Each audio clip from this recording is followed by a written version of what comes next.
All right, Beta Branch version 1.6.0 has landed for Mountain Blade 2 Bannerlord, and it adds quite a few things to the game. What it really does, though, is a huge crafting rework. So in my typical fashion, let me do a quick summary of these patch notes. There is not a monumental amount of additions to the game. Really what's going on here is we get the typical kind of 2 or 3 items added for Stygia or for Britannia. There is a huge overhaul to all of the cultural bonuses. There's now 2 pros and a con to every cultural bonus, and those completely change the way your cultural bonuses work. So we'll go over those when we take a look at them. In addition, they've done a crafting rework that adds crafting orders to the game, and the patch notes don't really go into a ton of detail. We're going to jump into a forum post after the patch notes to talk about some of the changes that are coming with the crafting orders and some other stuff coming in the future with crafting. So this is the first of many crafting changes to come. In addition, there's been 3 new quests that are added to the game and some overhauls and changes to, say, the party management system, to moving items from the inventory of when you win a battle, you've got your spoils, right? Moving that from the spoil section to your inventory will now be balanced based off of your available party size if you're trying to move prisoners or freed prisoners, and with the actual items, it'll be based off of your weight allowance. So you can't just move the whole entire stack. It'll bar you, or at least stop you and make you do it manually. So those are some of the quick additions to the game with Beta Branch version 1.6.0. I will say there is no modular combat terrain like we've been promised. It's probably going to be coming in patch 1.6.1 is what it looks like. But the whole ability to, hey, if I get into a battle by a bridge, it starts a bridge battle, doesn't look like it's here with version 1.6.0. And I will say that some elements of this patch are backwards compatible, but you're going to want to start a new game for this, especially for the cultural bonuses. That's going to be the biggest thing that's going to change your game. Any major version jump from 1.x to another one, I would definitely do a new game. So that is your quick down and dirty patch, kind of spark notes, brief summary of version 1.6.0. If you are heading out and that's all you wanted to know, please don't forget to like, comment, and subscribe. It does help me out a ton in varying degrees and any content creator you do watch. So let's jump now into the deep patch notes for version 1.6.0. So 2 big things before we actually dive into these notes is that one, there's this. Due to outstanding issues with 1.5.10, we have decided to not move it to the live branch just yet. However, we wanted to go ahead and share the new content in version 1.6.0 with you and collect your feedback nevertheless. The live branch will be updated as soon as the issues with version 1.5.10 have been resolved. Thank you for your understanding. Also, Beta Branch 1.6.0 gave us some sort of mysterious elephant DLC. Now, a lot of people seem to think that this means it's going to be an actual paid DLC. I don't think that's the case. I think it's probably some sort of nomenclature or probably some sort of issue with like the naming conventions for things over at Tailworlds. I don't think we're going to be paying for a DLC in early access. I would hope not, at least. I think really what it is just a way to add another core module to the game, and it seems to be really huge in helping modders add large kind of quote unquote single entity units to Bannerlord. And that's a big thing too, is there's been a ton of modding changes. I'm going to post those in the description. I'm not a modder and I don't understand them, so I can't go through them. So if you do want to go through them, please go ahead and find that link in the description. Now, let's get into these patch notes. Of course, as always, we have a slew of crash fixes. If you are encountering a lot of crashes on certain parts of the game, please make sure you read through this to see if it has been resolved for you. I am pretty lucky in that I don't encounter very many crashes in the game, so I have not gone through this list personally. Now for performance, completed further campaign optimization, so the campaign map itself is a little bit nicer to move around. For saving and loading, they've added an Iron Man game mode that restricts your campaign save to a single save file, which is pretty cool. So basically, if you enable this option blocks the save as, load, and exit to main menu buttons. I think to exit to main menu, it should say save and exit. It shouldn't just, you're stuck in the game forever. The game will create a single save file for each individual campaign and will override it when the game is saved. So I believe it should be anytime you exit to main menu, it saves it and that's done or something like that. I'm not really 100% sure. But fixed a bug that caused the wrong background to be displayed in the menu when loading the game while in a dispersing army, and some other little bugs here and there. Some localization changes. Now for art, like I said before, we get some new models here added, 2 new Sturgian boots, a new Battanian battle crown model, a new Western Empire battle crown, and a new Northern Empire battle crown. So 2 different ones, one for the West, one for the North, and I would assume their respective leaders. Water refraction quality improvements as well, performance and visual improvements to the Sturgia level 2 keep model being done there. Now for the campaign map, improved campaign map villages and added LODS for all campaign map icons, which is nice. It should make it so that things work a little bit smoother on your campaign map. It introduced a 10% desert speed penalty to the campaign map, something that the Asarai will not be subject to, which we'll take a look at in a little bit. Improved settlement ambient sounds and campaign ambient sounds. For the EUI, like I was talking about earlier, the party screen got a nice little update here. So 2 new pop-ups have been added to the party screen to streamline the upgrading and recruiting process. With these additions, the required amount of clicks has been reduced by removing the need to click on each troop tuple to upgrade and recruit. So we'll take a look at that in a little bit. Added an option to the party screen that allows you to lock units as well. Village nameplate addition, village nameplates production icons. Added production icons that can be seen from any distance to village nameplates to indicate the primary product of the village. So cool, so easy. You don't have to hover over them anymore.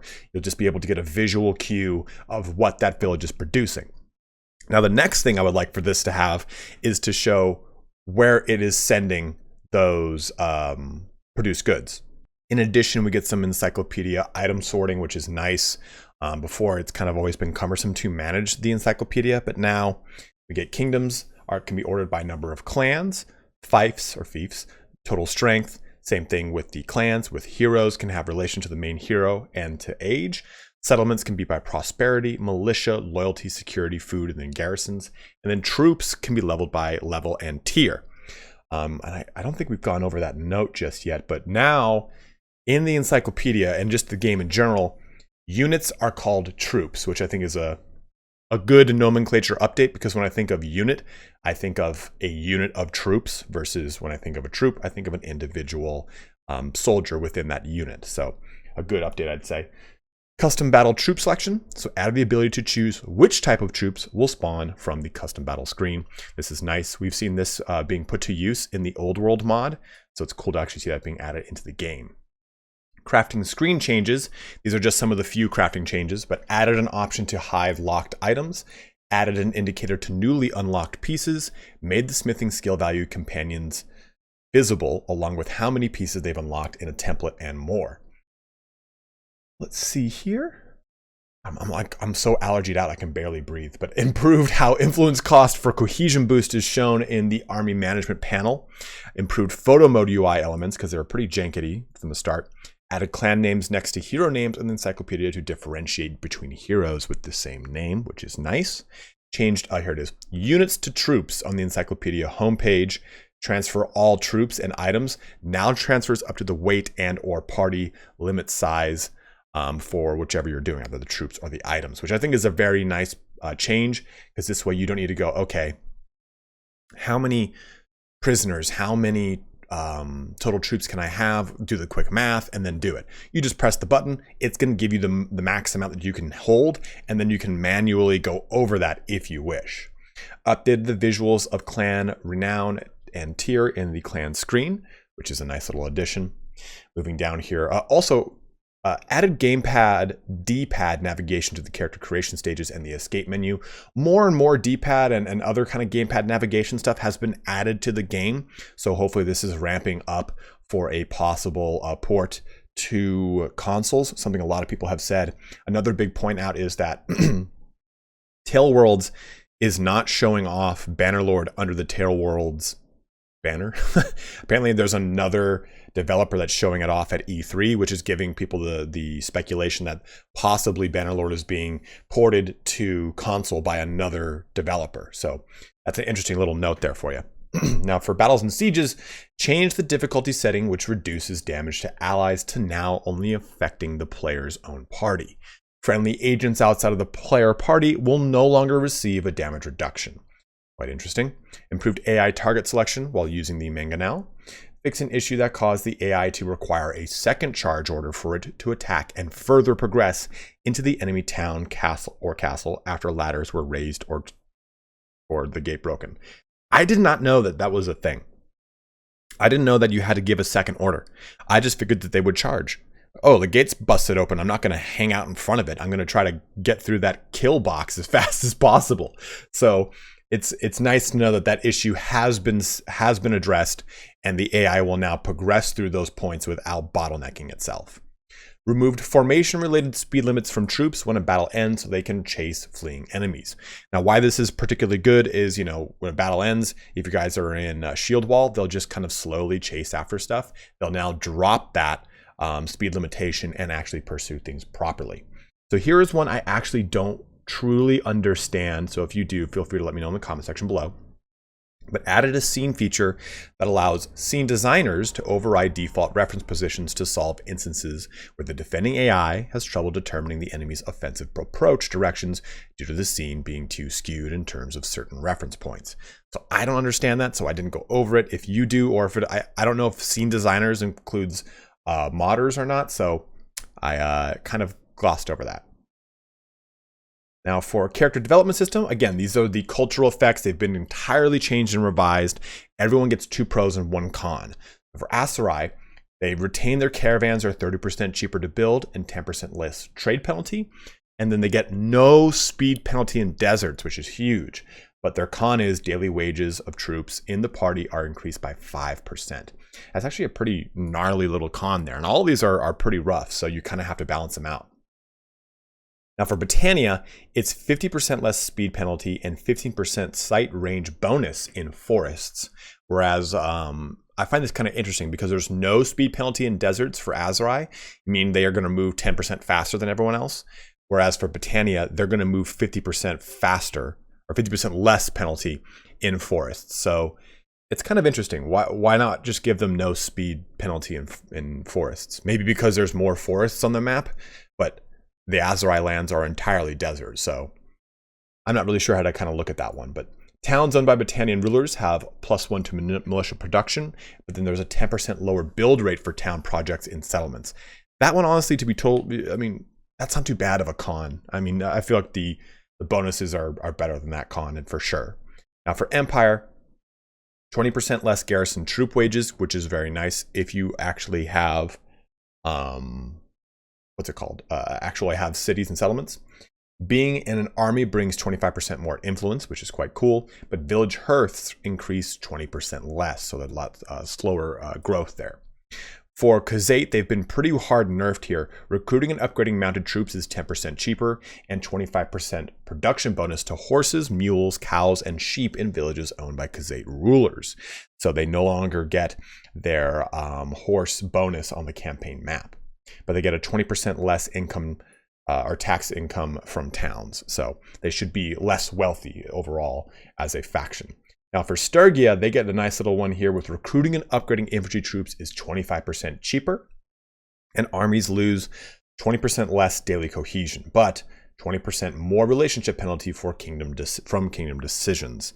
So I think that actually increases the likelihood of lower performing nobles to defect from Sturgia. So that's kind of troublesome in my mind. For Volandia, also a big nerf here. 5% more renown from battles, 15% more income while serving as a mercenary, and 10% production bonus to villages that are bound to castles. So you no longer get that experience bonus you had before. Recruiting lords to armies costs 20% more influence as well. So this should kind of help curb Volandia crushing out Sturgia and Britannia in the early portions of the game, just because it's going to be harder for them to get larger armies. Again, totally speculation. We'll see how that plays out. But in addition here, increase the starting attribute and focus point in the sandbox character creation. So if you shut off the ability for your character to die, you're just kind of better off starting at 50 because you just get 8 focus points and 4 attribute points. Well, they've made it now that you get 2 focus points and 1 attribute point at 20, so it incentivizes starting young. Then 4 and 2 at 30, 6 and 3 at 40, and 8 and 4 at 50. So if you do want to keep death on and you want to start at the age of 20, you're not punished so hard for it. Added item donation through perks, which is pretty cool. So Stewardship now has 2 perks, one at tier 4 and one at tier 5. One is Foreseeable Future, which is going to give a bonus to discarded weapons, and one is Paid Promise, which gives a bonus to discarded armor. So the way this works is, with both of these perks, when you discard an item from the inventory and the loot screen, your troop gains experience instead, which is pretty cool. I like that thematically. Okay, hey, we're not going to take this armor. I'm going to give it to my troops that maybe need it, and it increases their experience. Or maybe the same thing with weapons, and it increases their experience. So I like that as a nice little thematic and a great way to kind of give some experience for all the items you maybe just don't want to sell or use or even bother with. You can actually level up your units instead, or your troops instead. Fix an accuracy model inconsistency, which made characters more accurate on horseback than on foot for certain skill levels. Accuracy on horseback should now scale better with the riding and ranged weapon skills, which is quite nice. Improve the decision-making logic for Kingdom decisions to take into account relationships when determining support levels. In addition, here for crafting, added a new feature named Crafting Orders, which can be accessed via the Enter Smithy game menu options in town. It will allow players to craft weapons for nobles and notables with open orders. Consequently, weapon crafting has been split into 2 modes, Crafting Orders and Free Build.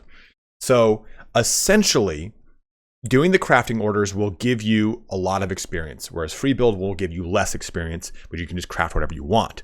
Essentially, you have a level of expectations per order. Like, hey, craft this level of stats here. After taking an order, you'll need to create a weapon design that satisfies the stated requirements.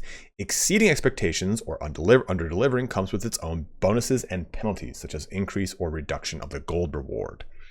The crafting experience and research points needed to unlock new parts gains received from the free build have been greatly reduced as well. So we're going to go into that at the end of the patch notes. So that way, if you guys want to just hear more about that crafting section, you can, or you can jump to the part after that if you so wish. But I'm saving the rest of this crafting discussion for after that. Now for settlement actions, success chance for gaining relation via emissaries has been reduced by half, so clearly that was a little broken to begin with, and they've scaled it back. We get 3 new quests: Gangs Need Recruits, Conquest of a City, and then Noble Revolt. And then a number of issues and fixes with a lot of the existing quests, as always. For conversations and encounters, ransoming prisoners via conversation with the ransom broker has been temporarily disabled. Not sure why, but that's there. Now for some other things here, all saddles can now be equipped as civilian equipment, which is quite nice. Removed decorated Nordic hauberk from the Sea Raider equipment templates. This means that you will no longer be able to get it as a drop when attacking Sea Raiders, which is a little bit of a nerf because it was a nice little chess piece to get early in the game if you could kill off Sea Raiders. Now Volandian Gallant troops now use saddle horses instead of hunters. That is a huge nerf. Saddle horse is a terrible horse. So I don't think saddle horse was the way to go, but I could understand that hunters were too quick for, I think Gallant was tier 3 or tier 4 of the noble line for Volandia. Saddle horse, I think, is just, again, too low. So I think maybe doing something like Imperial Charger would have been a little bit better than the brutal saddle horse, especially because I think you need a war horse to upgrade a Gallant. So that is another issue in and of itself. Revised clan logos of all factions for better readability and recognition. Updated equipment sets of mercenary swordsmen and higher blade units, making each more distinguishable.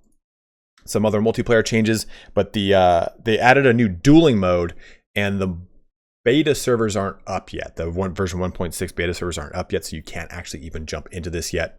And they've added voice chat for skirmish game mode. Those are the 2 big things for multiplayer.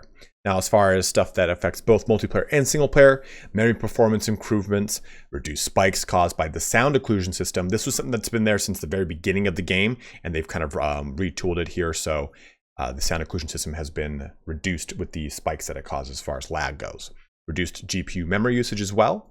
and then improved AI horse archer targeting and fixed a bug that caused AI horse archers to always miss a stationary target, which is just insulting. But again, a number of stuff has changed for modding, as well as a huge bit on a forum post that they've said like, hey, it's just too much for the patch notes. We put this in its own forum posts, and it added a lot of things like this. For example, added the ability to name a new paint layer upon creation. That was something that's been requested on the forums, and a number of other things. So let's jump into more information now about crafting. So for the crafting orders, just to kind of quickly go through this, the gentleman who's in charge of this said, hey, here are some of the designs for the, or at least the intentions behind the new crafting orders. Now, we did do the video on ways that they can change the crafting system, and it seems that that was actually done to great effect. Almost all the things that were talked about in that video have been included in this crafting rework. So that is huge. That is huge. So here are some stuff here that we can go through. First of all, the experience and part research gained are lower than the current crafting system, however. The amount of experience you can get through crafting orders is higher, respective to the current experience gained for crafting the same item. Also, crafting orders will provide a good amount of gold income, as well as they will almost always be priced higher than the maximum market value of a given weapon. This means you can nearly always turn a profit while fulfilling crafting orders. Now, for those of you guys wondering right now, the prices for crafting items has been severely nerfed. Let me just jump to that really quick. We also worked out some improvements on item valuation with 1.6.0. We curbed some of the worst offenders, such as javelins, to have more realistic prices. We are actively working on improving value calculation for weapons. More so, a lot of crafting pieces had their stats readjusted to better reflect their tiers. So that was a big gripe that a lot of people had. Like, oh, you just craft a bunch of javelins, man. That has been curbed back. Now here we will be able to select crafting orders. Crafting orders difficulty should be at most 50 higher than your current smithing skill to attempt an order. Each order will have a weapon type, example one-handed, and a minimum stat requirement, example swing damage, handling, so on and so forth. And going below these requirements will incur hefty penalties on both the experience you gain and the gold reward you obtain from completing these orders. So it really makes crafting actually have a bit of a narrative or story behind it, right? Or at least an actual objective. If you want to just be a crafter in the game, you actually have these cool orders that'll give you some sort of driving force rather than just sitting on a screen and going daggers, daggers, daggers, daggers, daggers, making daggers over and over and over again. You're going to actually be able to make different items for different things with different emphases. So you've got that choice if you want. Now, we also added the effects to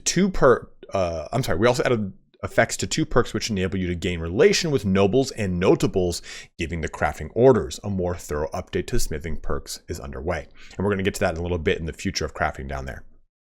But another change we made is about crafting pieces and their weights on how they affect the difficulty. Before, each piece affected the game the same amount.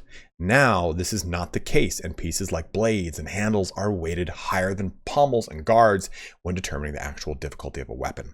This means it will be a bit harder to craft high-valued items with low smithing skill. In the past, you could just jack up the difficulty and do it, and the thing would just have some negative modifiers attached to them, but for the most part, you'd craft the item and you could sell it for a boatload, and you'd get something like a 90 skill for doing so. So this has been significantly retooled, so it's less of just a broken system. Now, for the future of crafting, we get 3 big points. One for perks. Something we were postponing for a while was updating the perk tree of smithing to bring them in line with our other perks. Example, 2 effects per perk. And streamline some of the non-choice perks so they become more meaningful again. With the crafting orders completed, this is possible, and we are working on updating the perks. So not a 1.6 convention, but something we can hopefully see in 1.61 or in the future after that. For crafting pieces and unlocking, we will try to address, they're talking about the randomness of unlocking parts. They said we will try to address these issues together as we make the unlocking system more controllable, such as the items player crafts and the item pieces they unlock are in line, and players can focus on smithing certain weapons to progress faster in the crafting pieces, which is huge. And for this reason, we also plan to expand the piece catalog of some weapon types, which is, again, monstrous, right? You can't really make very many two-handed maces in the game, period. There's barely any that even exist. So hopefully this piece catalog will come in line with more additions to those items in the game. Now for crafting issues, the nobles and notables will be able to take advantage of the new order system, and we will be able to provide you with smithing-based quests, perhaps, or I think it's supposed to be a period. Perhaps you can provide weapons to a local gang or work on the most legendary weapon ever ordered by the Empress herself. Who knows what the future holds? That's like, that last line is like straight out of that video. So it's cool to kind of see that they are listening to the community's feedback on crafting being somewhat broken and somewhat boring. And we're hopefully going to see a huge change to crafting in version 1.1, 2, 3, when they start to implement these other future of crafting changes. Again, like a massive quest, less random parts, and better perks. Okay, so the first thing I'm going to look at here as we jump into the game are the actual cultural benefits. You can see them here marked out. These are the same ones that we went through with the patch notes. In green, you're going to get those pros. In red, you're going to get that con. So here's Valandia. You've got Sturgia with a 20% more relationship penalty from kingdom decisions. Empire, village hearths increased 20% less. Asarai, daily wages of troops in the party are increased by 5%. Kazate with its less tax income from towns, and Battanian's 10% lower build rate from town projects and settlements. Honestly, I mean, looking at all these the pros and the cons. Battania has a really strong one. I mean, the site bonus and the 50% less speed penalty, plus towns owned by Battania rulers have plus one militia. It's not huge; doesn't really matter a whole ton. But I think this is the only one without a huge negative con. A lot of the other ones don't really affect much of the things that you're going to play with a lot in the game. So kind of take that with a grain of salt, I suppose. It depends on the kind of play style you're going through. And at the same time, all of your cultural decisions should be kind of down to RP choice.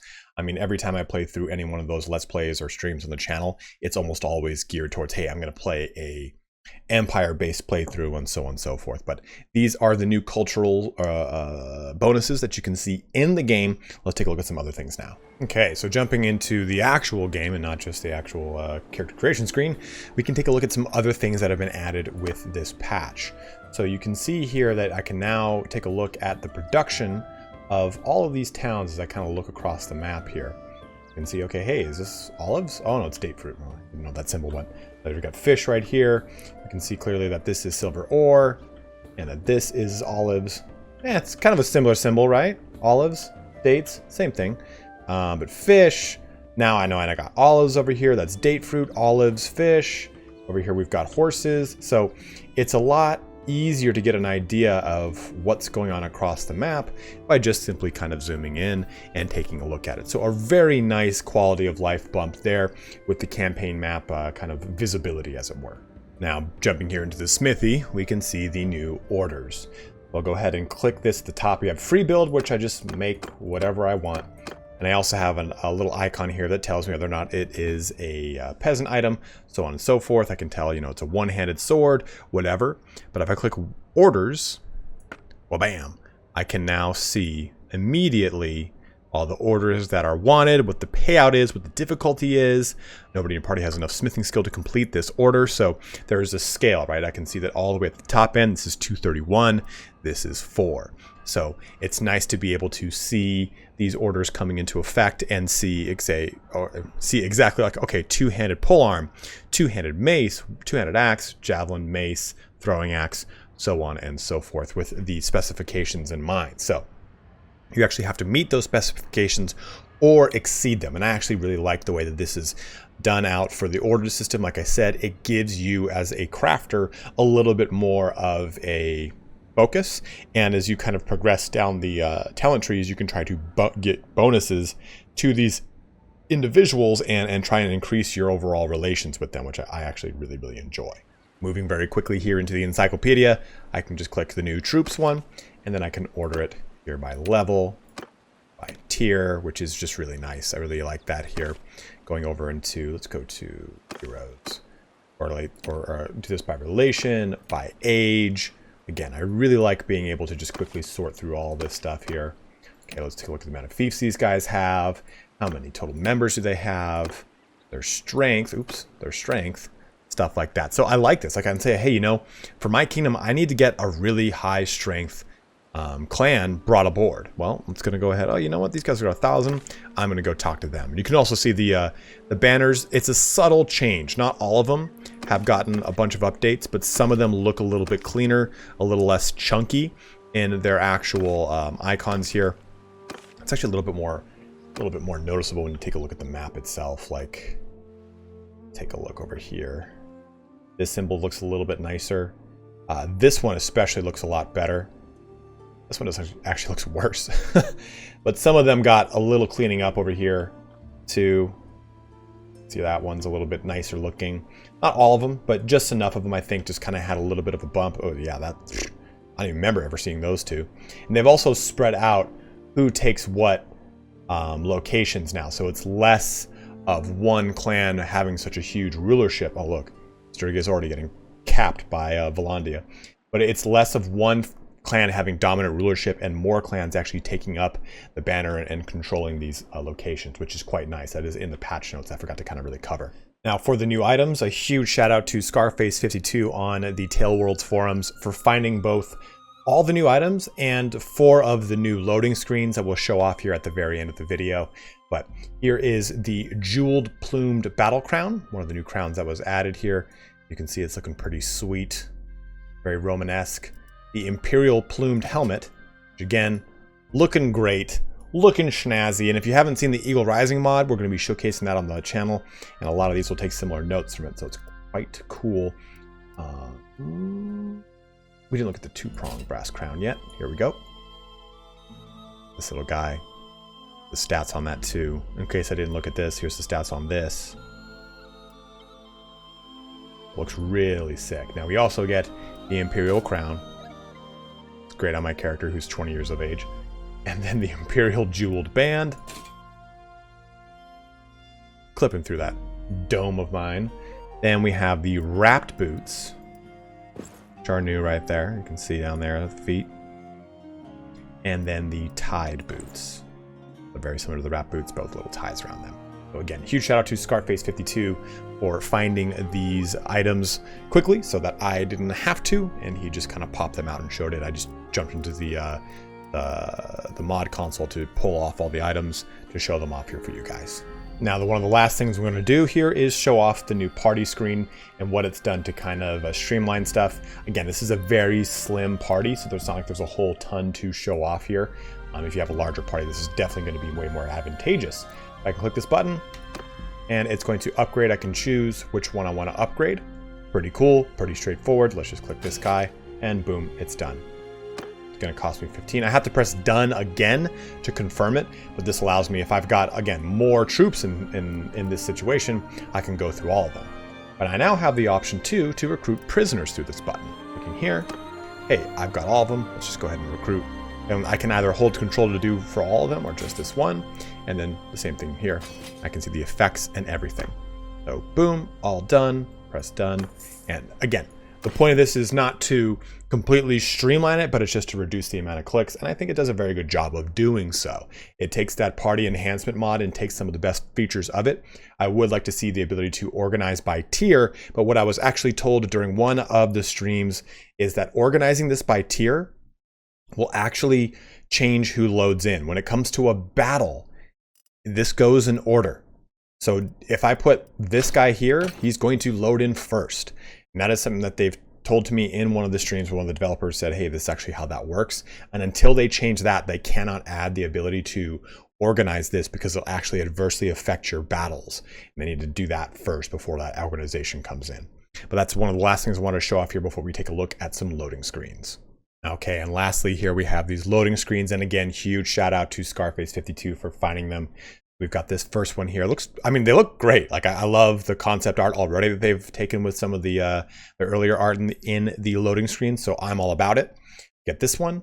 We get another one here, looks really great. Similar, that I think it's the exact same character being brought into this one. There's 4 total loading screens, so we've got this one too for a little Khazate themed, and then we close it out with a Britannia themed. So As always, guys, thank you so much for watching here today. Hopefully this gave you a real quick idea of what was changed in version 1.6.0. If you encounter any bugs, go ahead and let me know. In my very limited playability, because it took a long time to actually land on Steam, everything seems okay.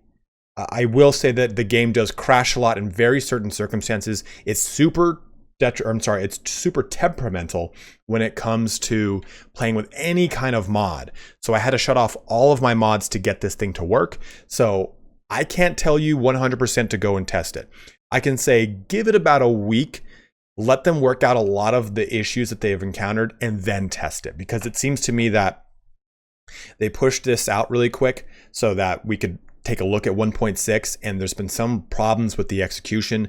The thing actually launched like I think noon or 11 a.m. Pacific Standard Time. And here I am at 4 or 5 p.m. actually getting a chance to play through it and record some of this footage. So give this about a week before you really put it through its paces. I think that there are some significant bugs with the way the game is looking at even just your config file. So hold off for a little bit. It's okay if you want to just play a brand new game with no mods, then you're totally free to go for it, because if it's a brand new game, it seems to have very little issue. But any existing saves tends to be very hard on the game, and it does crash them quite a bit, especially if you have any mods whatsoever activated. Even banner paste was causing me to not be able to boot the game up. So be mindful of that if you're going to test 1.6. It's not in the best state, but I think that once it'll be better. I am a little disappointed, like I said, we did not get the ability for, hey, if I start a battle next to a bridge, it starts a bridge battle. Some of the other things that were hinted, like the ability to do kind of a pre-battle setup, they said that is coming in version 1.6x. So that could be any version of 1.6, and some other things too, like war reasons and stuff like that. We still haven't gotten quite yet. So I really wish 1.6 had been a bit more of a pivotal patch. The crafting rework is huge, and I do really like it. But like I've said, I just kind of wish there was a little bit more. This could have been a version 1.5.11, and I would have been just as happy. The 1.6 was really kind of hyped up to be a lot larger. And again, we don't really know what this whole quote unquote Elephants DLC is. It's no longer there in the files, so it actually might be a real DLC. So I don't really know 100%. I recorded the patch notes version of this before the actual gameplay version. And now that that's not there, it's got me wondering if that is something that will be a DLC, because there's also some tiger animation files included in it, or if it's simply going to be an addition to the base game. They just have weird nomenclature. So it'll be interesting to see how that kind of susses out. But as always, guys, thank you so much for watching here today. Have a good one and take care.